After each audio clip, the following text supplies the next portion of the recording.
Morning and welcome to the Really Helpful Club. I'm Sarah Austin and this is our In Conversation series. And this morning I'm going to be talking to Hilary Mines, who is the co-founder of Trundle. Now I'm just going to send a message to Hil to say I'm here. We're on. There we go. So brilliant. Now we've got Hilary second, which is great. Just going to accept your request to join, Hilary. So this is our In Conversation series. Good morning to you. Welcome on board, Hilary, and managed to get you on. Don't know what happened there. These are the joys of the joys of Instagram Live. It never strikes me as being anything short of a miracle that we managed to get someone on. Anyway, welcome. Especially me. You're in. Nice to see you. How are you? Good morning. I'm fine, thank you. Are you? Good. Yes, very well. Thank you very much. Enjoying this beautiful, beautiful sunny morning. I know, it's beautiful. So look, I was I think are my 56th or 57th interviewee. So Lord. why do we do this stuff? Why do we keep coming back for more? It's because we love hearing your stories. We love hearing about you. The people within our network really matter to us. We're a community where it's all about listening, it's all about shared experiences, it's all about helping one another to navigate our way through life and through those key transition points, because that's what matters to us, and that's one of our core values. So that's why we want to hear from you. We like to know your story, where you've come from, where you're going, why you do what you do, because actually we've never met in person, but every time I've spoken to you, just have this lovely sunny disposition of you're loving what you're doing. So, Hilary Mines, I want to call you Hilary Trundle, so apologies for it. I think I'm worse, don't worry about it. That comes out in the next sort of few minutes. Apologies up front for that, but Hilary Mines, here we go. Right, so Hilary, I always start with this because I think someone's journey is so interesting because it reveals so much about the person you are now, and what you're doing is all formed, I think, from the journey and how you've got there. So tell us more about you. Tell us about your journey and your path and the direction that you've taken and how you've got to where you are. Oh, well, I've been a chatterbox, Sarah. You may need to stop me. I don't give you the whole life story. But quick sort of warning now goes up on the screen. do that, exactly. We actually haven't really got anyone watching us yet, but we will do. We share this afterwards. So anyway, Exactly. Yes, I love your podcast. We will direct you. Okay, perfect. Off you go. I listen to your other ones; they're great. But well, I think you're absolutely right that Trundle has come from a journey before, and a long one. And the idea of Trundle started about 18 years ago, much sportier than it is today, which is good. But I suppose I've always been entrepreneurial. My dad was in business from a young age, so I grew up listening to his stories at tea time, and it was brilliant, and I found it fascinating. And so I think I always knew I wanted to work for myself, and so I did that, and I had what you would class as your conventional companies, although one was a wine bar and one was a telecom company. So I've had a really varied and interested career, and I sold aluminium before that, so really, really varied. But I realised that everything was sort of building up to the fact that I got into my 40s. I think I've said this to you before, Sarah. I laugh at myself and say I am your traditional spinster of the parish. I've never been married and I don't have any children, and it never was meant to pan out like that. I genuinely believed I would have kids and settle down, but I didn't. And so it's really important to me that, and Tess, who's my partner in Trundle, laughs when I say, I can't get to my deathbed and say, is that it? I ran some companies and there's a lot more to me than that. So there's a real need for me to leave a legacy and do something that's more important than just those sort of fundamental business bits. But if you cut me in half, I bleed business. I love it. And I just bound out of bed with Trundle because it does so much good and can do as it grows. And to put those two passions together, my passion for business, and now I'm able to run a social business, that still gives me shivers down my spine at what we can do with this business as it grows. And that's 2.5 years on of hard slog that for a lot of people they would have given up. We call it Trundulation Street, Sarah, because it's had so many ups and downs and dramas. And, I'm loving it. So tell us. Obviously, there's a bit of a northern accent there. You know, tell us a little bit about, I guess, your upbringing. Because you can feel there's real grit. There's real grit in that voice, in that, Well, there's in Yorkshire that vision, grit. that flexibility too. So tell us about growing up with your family. Well, I was born in Gloucestershire, but Mm. my family are from Yorkshire. So my mum and dad had only been there about 5 weeks when I was born in Gloucestershire. So I was taken back up to Yorkshire to be christened, and all my grandparents were up there. And I very much have an affinity for Yorkshire. I feel probably more Yorkshire than anything. But I've lived all my young life in the Cotswolds. So yes, my dad was the rags to riches story, and I was not, and I was really lucky in life. I can't say that I ever wanted for anything, but they taught me the colour of money. And it was never a case of mum and dad, can I have this? Mum and dad, can I have that? You know, so I can't say that I have had a bad life, because I haven't. I've been really, really lucky. But I grew up in this really lovely, happy home life that I think has given me, like you said, that sunny disposition. And I know how lucky I am with that. And I don't take it for granted. And I think also not having children as I grew up, my bond with my mum and dad has stayed really, really strong. I think where normally that bond would dissipate a bit because you would give that to your children, mine has remained. So I moved up to Cheshire when I was 19, and that's where I live now. And I'm 54 now, so I've been up here a long, long time. And so I also lived a little bit of my life in Spain, backwards and forwards. So I've lived a varied life, as I said before, and loved it. And I've had some really, really brilliant times, and I can't complain about my life at all, really. But you're right, that grit comes from my mum and dad's determination to just keep going, as well as business, in life, through some really tough times, and not No, give up. and again, I think that will really resonate with different people who are watching this either now or catching up later. It's so much of our childhood, so much of our upbringing is, is important in forming the person that we grow into, and that you carry those values or those experiences or that learning journey into the person that you've matured into.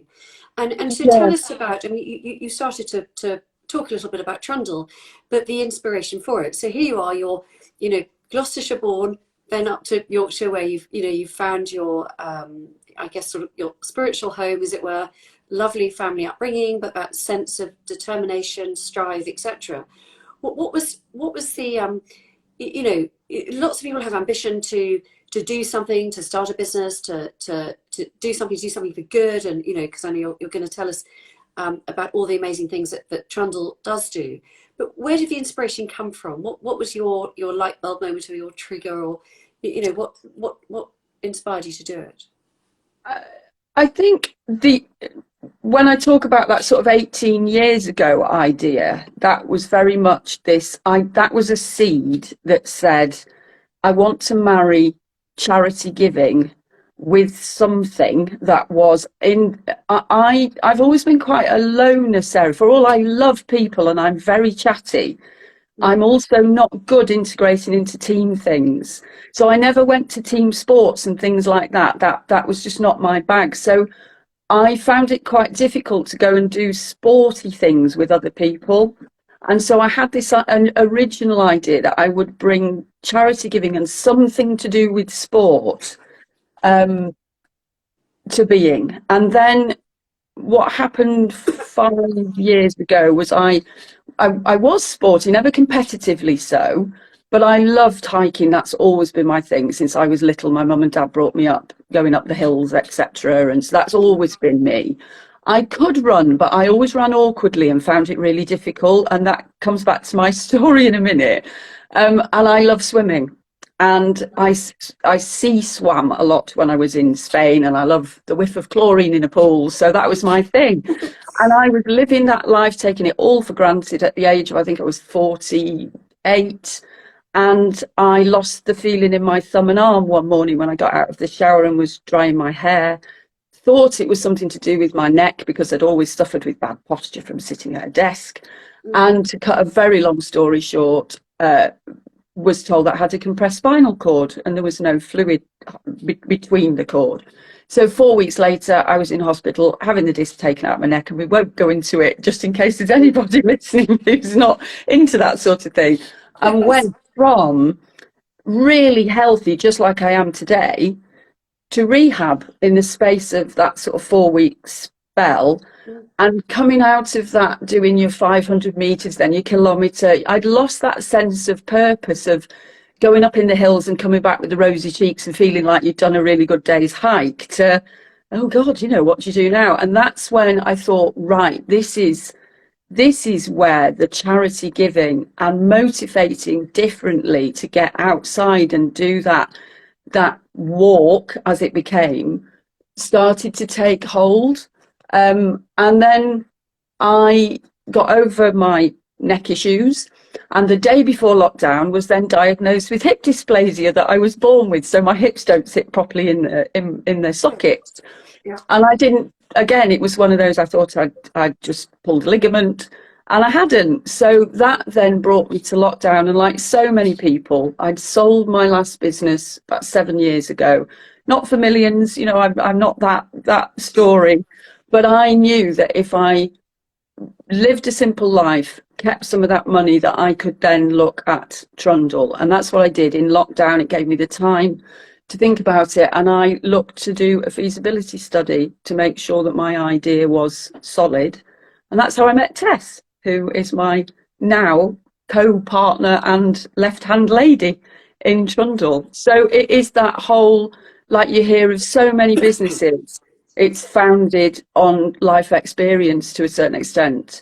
And that then filtered out, which I know we'll probably come to, into other people's walks of life, which is why, I don't know, my T-shirt's the wrong way round, but Trundle is for all walks of life, because we now are loved by dog walkers, everyday walkers, and lots of different people who are not in that rehab scenario. It's terribly interesting, isn't it? It's and again, it's that back to that life's experiences. Is you then were marrying up your, you know, the skill set that you'd built up in your, you know, your different career paths, etc. But with something, you know, that trigger that pushed you, you know, propelled you to do that, for, you know, to take yourself forward. And that you're not the first person to share. You know, obviously your story is unique, but you're not the first amongst my previous guests to share that. And it's so interesting because it, again, I think it, when I talk to you, and I want to get to sort of the real nuts and bolts of what Trundle is, because I think this is so important for people, but is you can just feel the passion in what you're doing, and therefore, you know, it's the authenticity of what you're doing is, you know, just speaks to you in volumes. So, you know, so thank you for sharing that.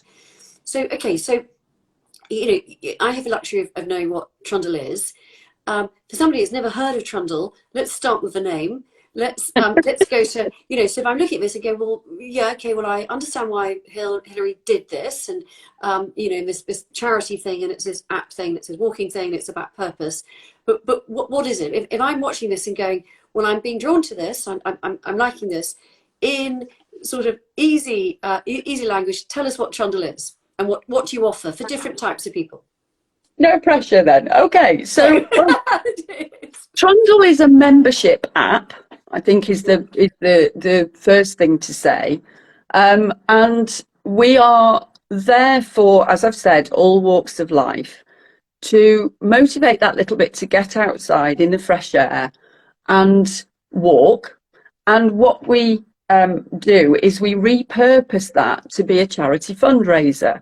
And how we do that, so we're a limited company, we're not a charity, and we take a percentage of our income, and we take that of brand partners, who I'll come back to in a minute, and we put that into a, let's call it a fundraising pot. And there is a direct correlation then. We have a trundleometer on our app, And I'm going to give you an example because it's the easiest way to do it. Mm. So we have community trundles that happen 10, 14 days at a time.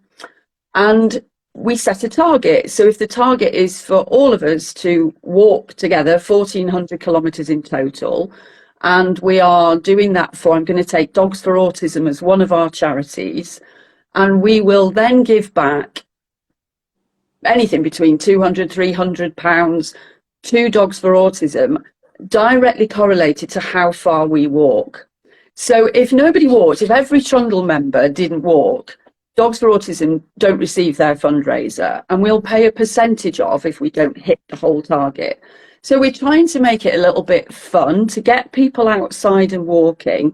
Mm. But the kicker is that you don't have to raise all that money yourself, because I'm really passionate about this, Sarah. We are not a charity app. We are an activity app that gives back to charity.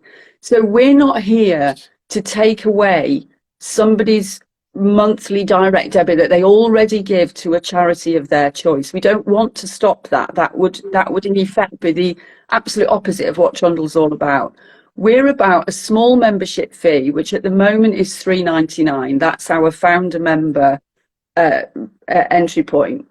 And for that fee, you are getting an app, a membership, and a community that you can help to raise. I mean, generally, we're raising between £500 and £700 a month every month now for different charities. And it's that power of one. Because if I alone with my £3.99, I can't give that much every month unless I go and do the charity fundraising every single week. And that's not going to happen, is it? So by the power of one being multiplied and multiplied, we all end up being proud of doing something that gives a lot of money back to charity. And so that's a long-winded way of explaining Trundle. I appreciate you said you wanted a short one. But I think it's community-based, but it's virtual. So you press go on the Trundle app, wherever you are in the UK, and you are part of something that is doing good. And that, again, is really, really important to myself and to Tess, that as we grow, everybody knows that they're doing something a bit special, but we're non-competitive. So there's no leaderboards, there's no top of the list. If you do a kilometre and I do 50 kilometres, we're still as good as each other. And that's back to that rehab story that I had, that we don't want to exclude anybody. It doesn't matter how old you are, who you are, you're a trundler. That's all you are in our world, regardless of what you do in it. It's a very, very interesting concept, I think, because it's, we all know we want to get outdoors and take some form of exercise every day. And for those people who've got dogs or got children, or just themselves to look after, we know that getting out there in nature is important.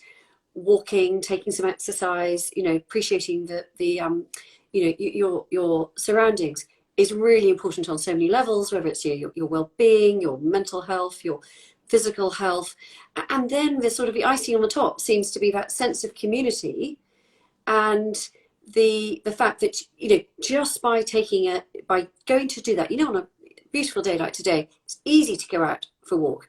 On a slightly rubbish day, you're thinking, well, I think I'll just stay at my computer and do just deal with that one last chore. I mean, it's something that I'm sure I'm not that will be very familiar to so many people, but actually it means that you are you're doing good at the same time and doing good for you. And so it's a really rare thing without that pressure of, I mean, most people in their lifetimes would have done some form of, quite demanding charity, sort of exercise thing, whether it's scaring themselves or pushing themselves really hard to raise funds for charity. And that's great. And, you're absolutely right, about having those direct debits as well, really important. But you don't tend to do those, those marathons or those, those big time activities too often in your life, because also you are usually calling on your own network, your own friends to sponsor you, and that's quite difficult to keep doing that, and certainly on a regular basis. So I think this is a very, very interesting concept that I can feel, you know, as the community grows, your £500 to £700 per month is just going to swell and swell. That's I think, and where Trundle again is quite unique is that Yeah. we have this reward system in effect. So our strapline in effect is go, give, get. You go, we give, you get rewarded. Mm. Because I think the other thing that's really important to us in Trundle is we do have quirky badges, so you will get the woohoo, and you know you've gone out and done good for charity, or you've walked as far as the Cairngorms. So there's all sorts of little individual reward, but also our brand partners who are all outdoor and mobility related. Mm. They give discounts on the app to our members, that hopefully we've built this ecosystem that then means that you have the opportunity to gain your membership fee back. Yeah. So that and as that grows and more brands come on board, that becomes really important. But that, you know, there's a real, in all of this, it comes back to the charities. So everything we do, every decision we make, the brands we take on has to be based on how does that impact our charities? What does it do to them? Are they right for the charities? Because that's what we're there for. And we have 5 core charities now, and that will grow.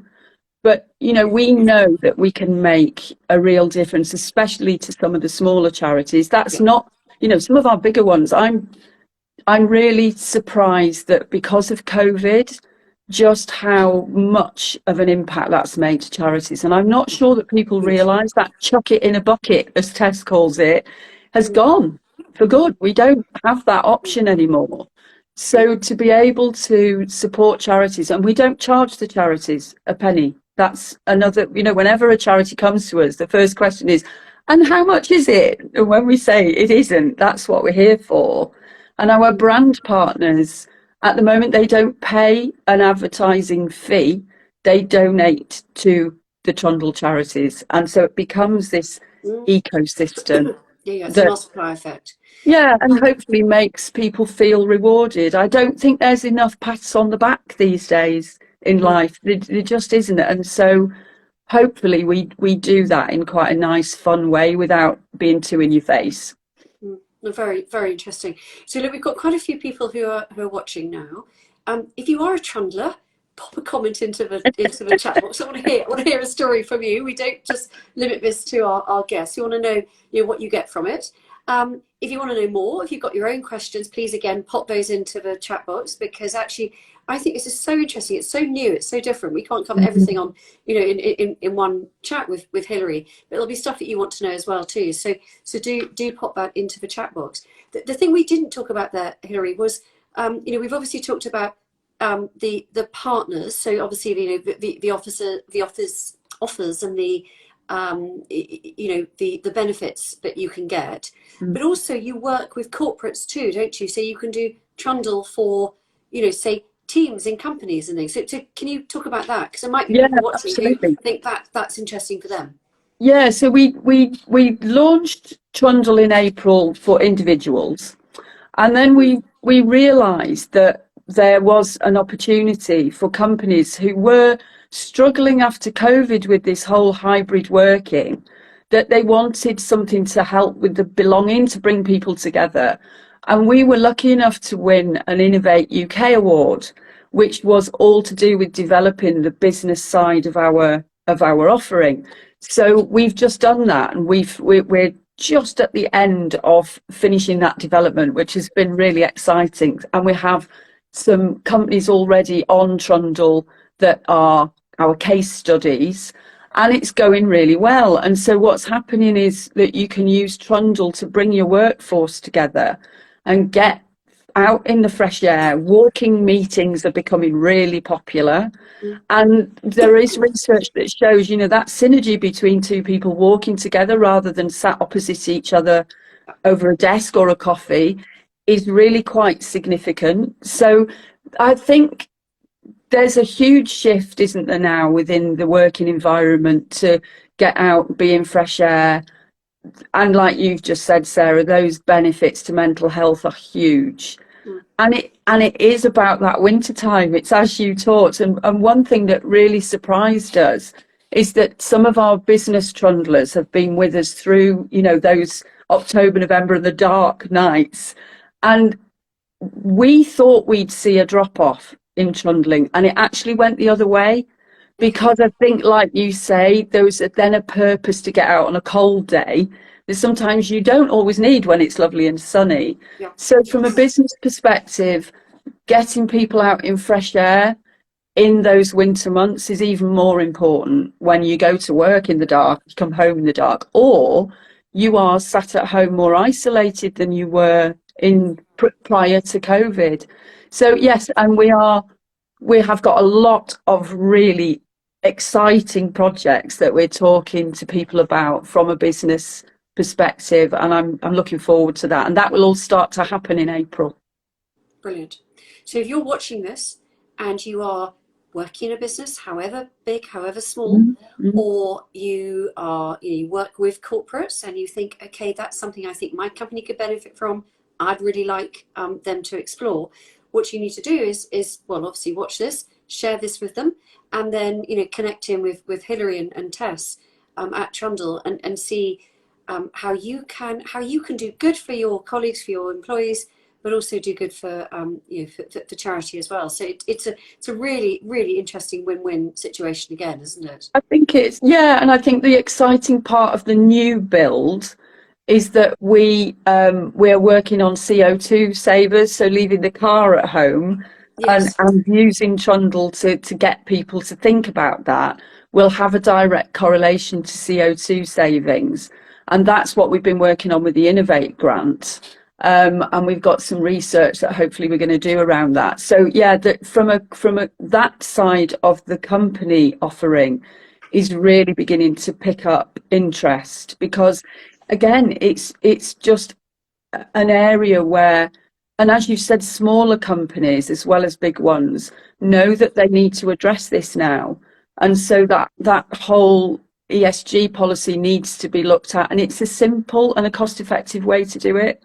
This is where I think the feedback that we get from smaller companies is that they don't really know where to start, and they don't always have the manpower to be able to put something in place that they can go, you know, we've helped to raise money, we've helped to save some CO2 emissions, etc. And this can really help that. So yeah, it's exciting times.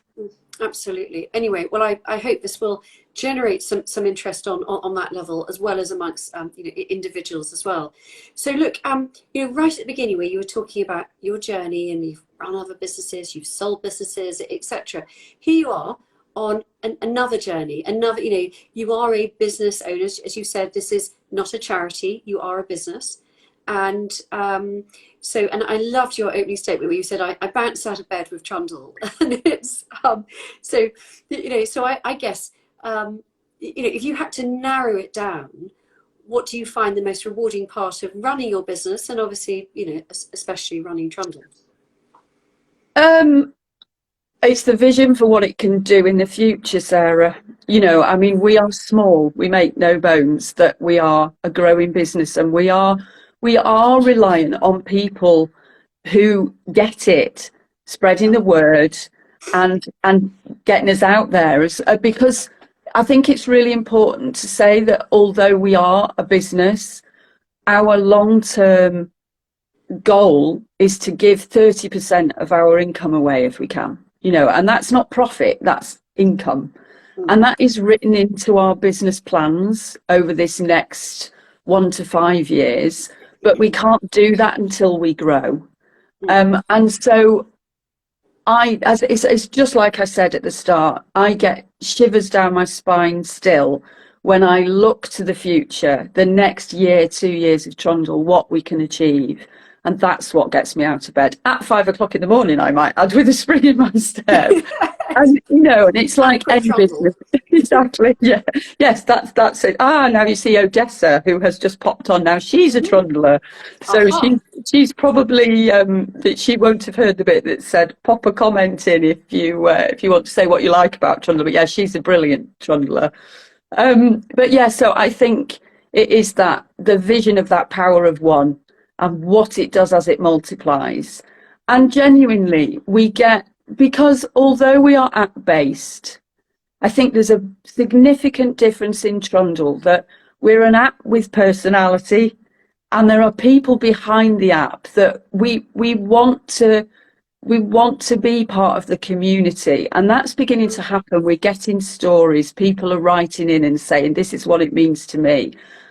And you know, for those people who are trundlers who are listening, it means a lot. When we're no different than any other startup business, when you work those 12 to 17-hour days and it's really hard, and there are days when you just think that it would be easier to give up even though you never would, those little messages make so much difference. And sometimes I think people think, oh, I won't send it, but to whatever business you're passionate about, you should, because it really makes a difference. I couldn't agree with you more. It is, you know, it's a, you're absolutely right. You know, it's a journey in itself, and you know, it's no business journey is ever going to be this lovely sort of gentle incline upwards, you know, with success there. And it is a roller coaster. It's an undulating hill. It's mountains. You know, it's a whatever analogy you want to put to it. And I think it is those moments of recognition, moments of gratitude, reminders of your purpose, which absolutely, you know, they bring a smile to your face. Sometimes they, you know, bring a tear to your eye as well. Is it just reminds you of what you're doing, and it keeps you propelling you forward, because actually it means you can do more and you can achieve more for, especially when you're, you know, look, you're a member app, but you're running a network, actually growing a network for something that is, you know, so much potential to it. I think that's really important, and I think where we did this, the approach was from the start was that we've built really strong relationships with our charities. You know, they know we do have guest charities that we literally donate to because they're part of our core beliefs. But our 5 core charities, you know, we get on, we engage, we meet up, and hopefully over time, and we do it now, we can tell our trundlers where their money's going. That's really important. When we did our original market research, it was that people wanted to know where it's going, what it's for. You know, Dogs for Autism, as an example, again, just because I can pluck that one out of the air, it costs £20,000 to train from a puppy. And at the moment, we always joke that, you know, we probably give them enough to train a back leg. And we've got enough for the flea powder. But I think our members like that because there's a tangible reason for them walking and they can see why. And, you know, National Parks UK is one of our members. Again, when you can quantify, even though there's 15 parks and they're big, the fact that you know that you're helping and what you're helping to do, and we split it down into the parks, I think makes a big difference. And for all of them, Move Against Cancer is one of our charities, Sussex Wildlife Trust and Trussell Trust. There are 5, and we have really good relationships with all of them.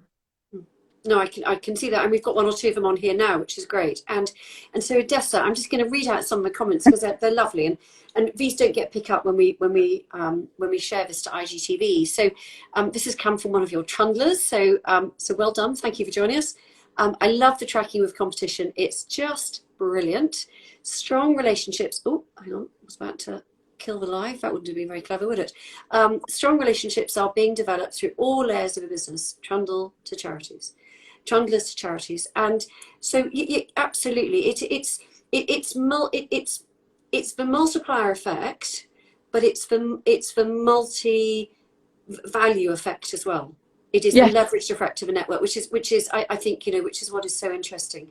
So look, I think we could talk all day, but I just have sort of a couple more questions for you, and it's kind of, well, first of all, your business hat on is because lots of people will be looking at this and going, God, I wish I thought of that.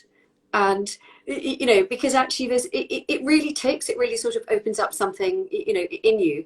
if someone, you know, we have so many people watch these interviews, and I love it because people ring me up all the time and go, I love that one with such and such, I love that one. You know, it's these little snippets. And we have so many people who would like to do something, are running a business, they're looking for those, you know, as you were talking about, you know, in a COVID and a post-COVID world, running a business can be a very lonely place to find yourself. What advice would you give to someone starting a business or wanting to take it to the next level? Because, you know, you've done this before, you know, you're early stage on this journey, but you've done this before. Yeah. I think, excuse me, I know it sounds really stupid to say do your homework, but you know, you can't come up with this light bulb idea and go, oh, that's great, I'll go off and do it, because often it has been done before. And the best advice I ever got was from my dad, who is my business mentor still at 83.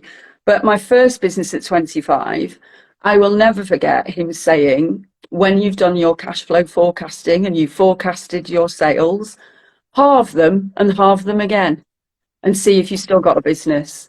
And every single business that I've ever started and made work, I would say that last forecast is the one that has always ended up being the one that started off. And you cannot underestimate that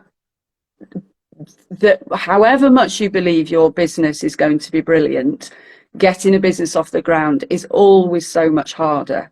And so the more due diligence you can do prior, and the other best bit of advice, I think, is that once you've launched it, try to be not an expert, but have an understanding of as many facets of your business as you can, and especially the finances.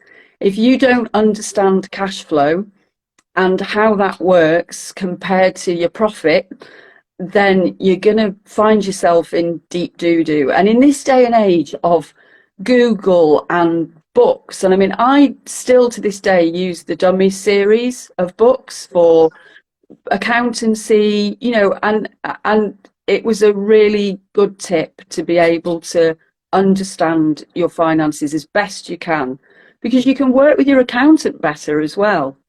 And there's that saying, isn't there, profit is vanity and cash flow is sanity. And I love that saying because I think it's where a lot of businesses really struggle. They don't cash flow plan and then land in deep doo-doo.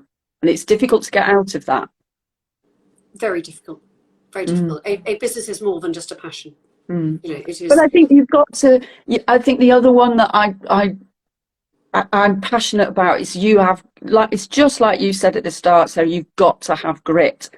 And you've got to have that element in you that when it's absolutely rock bottom and every part of your body is screaming to stop, that you don't. And that's the bit that's really difficult. And I think it's why some businesses fail, because they gave up too early. I would agree with you totally. And I think also, I just sort of add to that, I think all those really important advice.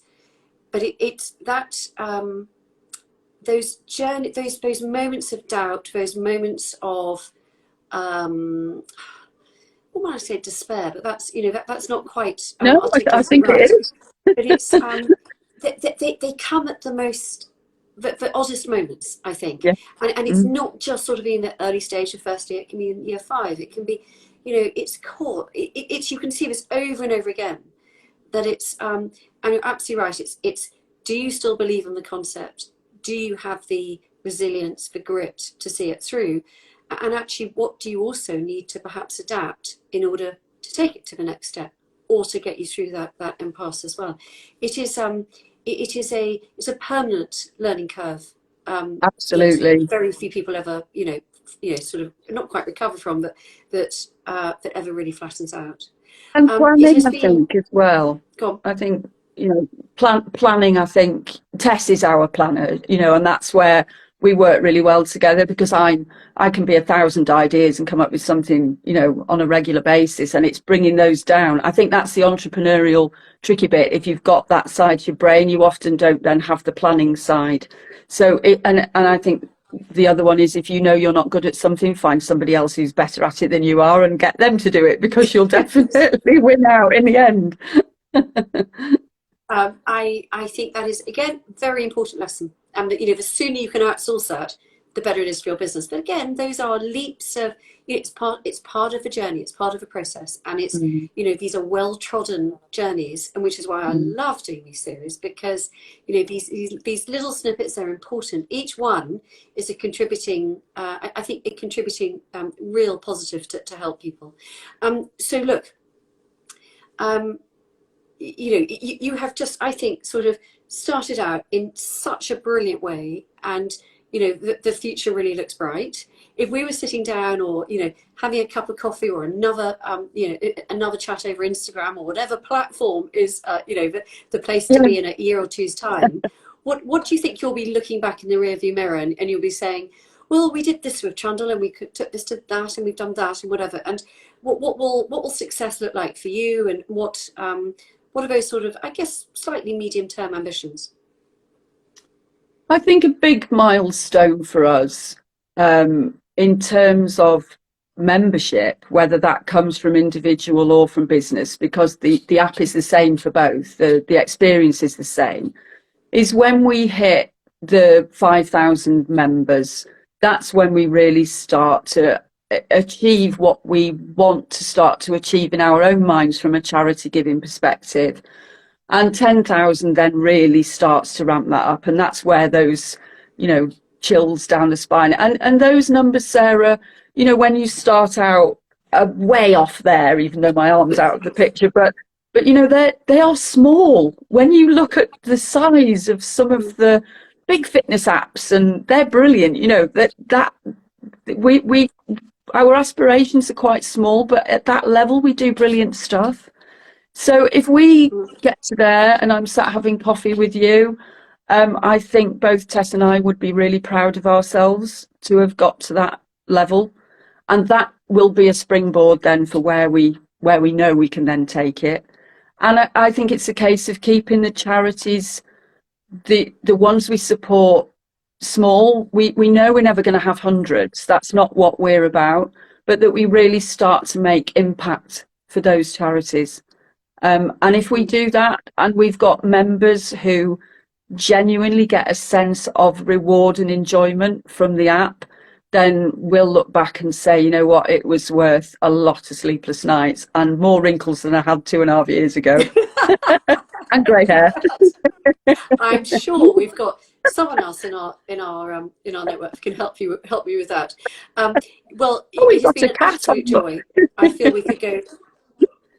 We could go on and on, but I think that's, yeah, bravo, Hil. And I think you know, so many lovely comments on there, but you know, you said that you and Tess would be proud at a membership group of 5,000 or 10,000. Well, just take this and cherish the moment. Well done, Hil. You do Trundlers proud. So thank you, Odessa. Thank you to everybody for joining us. It's been an absolute joy, and I look forward to you coming back and reporting on those parameters and those key metrics, which I'm sure you're going to just blow your way through, and come back and chat to us sooner. Hilary, thank you very much indeed for your time. Enjoyable. And everyone that's enjoyed this, we always say this, but we really mean it. We're going to share this across our different platforms. We're going to pop this on IGTV. We're going to pop this on LinkedIn, etc. If you've enjoyed this, then there's no such thing as a free watch on our In Convo series. You need to share this on to your networks, your friends, your contacts. You know, if this is resonating with you, I bet it's going to resonate with other people in your network too. So help us to help Trundle and Trundlers to you know, to go out there and make a difference. Thank you. Thanks, Sarah. Really loved it. Thank you, and thanks to everybody who's listened. It's great. No.